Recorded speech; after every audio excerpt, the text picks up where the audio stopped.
Vidéo 9, épisode 9, 9e jour. Aujourd'hui, on va parler de Ali ibn Abi Talib, l'un des compagnons qui fait partie de l'état-major du prophète. Pas de panique. Alors je m'explique, le prophète avait des milliers de compagnons, mais une petite poignée était très souvent avec lui. Une petite poignée était tous les jours avec lui, et Ali en faisait partie. Ali a un lien de famille avec le prophète car c'est son cousin. Quand le prophète alayhi salam était enfant et qu'il perdit ses parents, il a été recueilli par son grand-père jusqu'à l'âge de 8 ans. Puis le prophète perd son grand-père et il est alors accueilli par son oncle paternel, Abu Talib, le père du fameux Ali. Le prophète alayhi salam a toujours considéré son oncle paternel, Abu Talib, et l'épouse de ce dernier, Fatima bint Asad, comme étant des seconds parents pour lui, et pour le coup, Ali et ses frères comme étant des petits frères. Alors quand le prophète se marie à l'âge de 25 ans, il propose naturellement à son oncle Abu Talib de l'alléger financièrement avec la charge d'un enfant en moins. En l'occurrence, ce sera Ali. Quel homme ce prophète! Et quelle ni'ma pour Ali! Il était donc normal que Ali soit l'un des premiers à embrasser l'islam, car il a grandi avec son grand cousin, notre bien-aimé prophète, alayhi salatu salam. Il l'a vu au quotidien et ce pendant plusieurs années. Il fait donc partie de ceux qui sont les plus à même de pouvoir attester de la véracité du prophète, alayhi salatu salam. Et voilà comment Ali devient le premier adolescent à embrasser l'islam. La mère de Ali, qui va devenir une compagnonne, radiallahu anha, va nommer son fils avec un surnom, Haïdara. Et le prophète lui ajoutera un surnom, celui de Abu Turab.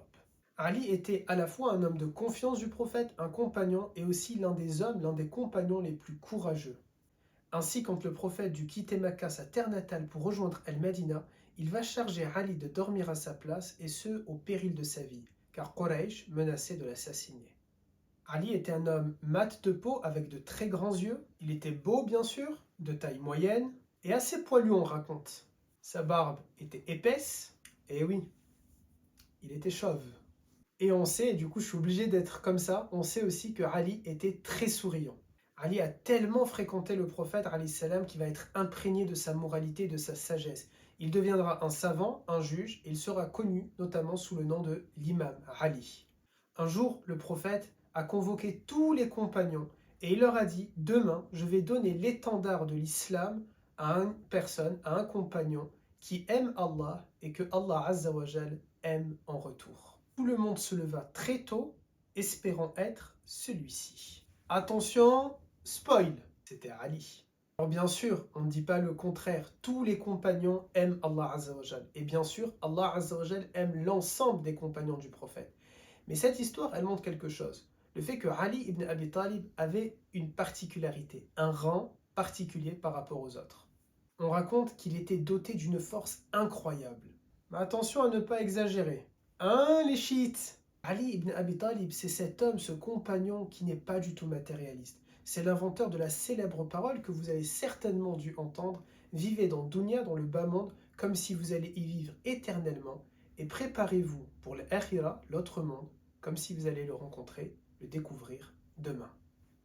Il était tellement attaché au prophète alayhi salatu salam, et l'inverse était tout aussi vrai. D'ailleurs, on a énormément de hadiths où le prophète a fait dua pour son compagnon, a fait dua pour Ali. Il sera un proche conseiller des 3 premiers califes, Abu Bakr, Omar et Othman. Il deviendra à son tour le leader des musulmans en devenant le 4e calife de l'islam.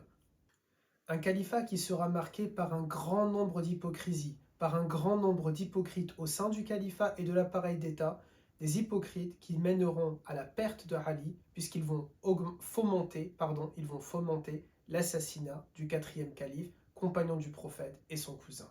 Bien sûr, il y a tellement de choses à dire au sujet de Ali ibn Abi Talib, mais faute de temps et en attendant de vous retrouver dans un épisode plus long à son sujet, je vous donne rendez-vous demain pour le 10e épisode de notre série, un épisode qui traitera de l'histoire d'Al-Hassan, le fils de Ali.